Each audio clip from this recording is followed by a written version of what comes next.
नमस्कार। भाग 7 अगर पढ़ते हैं तो निरसित के बारे में बताया गया है और भाग 8 जो है उसमें संघ राज्य क्षेत्र के बारे में बताया गया है।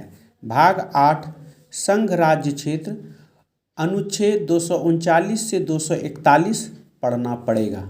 उसमें भाग 9 अगर पढ़िएगा तो उसमें पंचायत के बारे में बताया गया है, जो कि 243 से 243 क और 9 के बारे में है। अब पंचायत में दो हो जाता है। भाग 9 के क में आता है नगर पालिकाएँ और 9 का ख में आता है सहकारी समितियाँ। ये दोनों 243 में ही आ जाता है। और अगर भाग 10 पढ़ते हैं तो उसमें अनुसूचित और जनजाति क्षेत्र के बारे में बताया गया है। अनुसूचित और जनजाति क्षेत्र अनुच्छेद 244 क में आता है।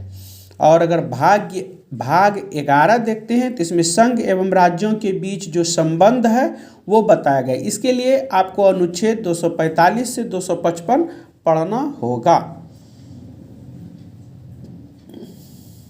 अब जो हम लोग संघ एवं राज्यों के बीच संबंध के बारे में दो डिवाइड हो जाता है। एक होता है विधायी संबंध, विधायी शक्तियों का वितरण, अनुच्छेद है 245 से 255। और अध्याय 2 में आता है प्रशासनिक संबंध, इसमें आता है अनुच्छेद 256 से 263। अब अगर हम प्रशासनिक संबंध चलते तो इसमें 3 आता है।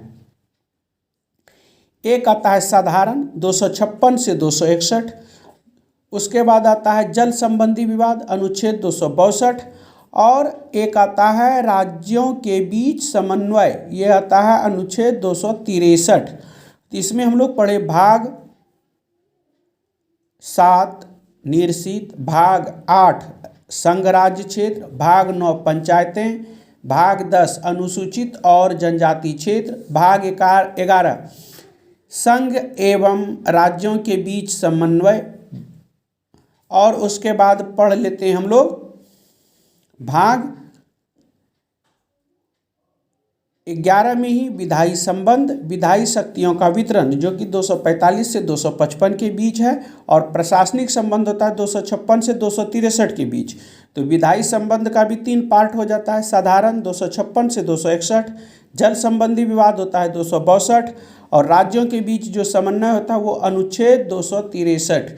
ये जो हम 256, 261, 262 ये सब जो बोले ये अनुच्छेद है, आर्टिकल जिसको इंग्लिश में हम लोग बोलते हैं। उसके बाद हम लोग आगे चलेंगे और देखेंगे कि अगला भाग के बारे में क्या दिया हुआ है। तब तक के लिए नमस्कार, जय हिंद।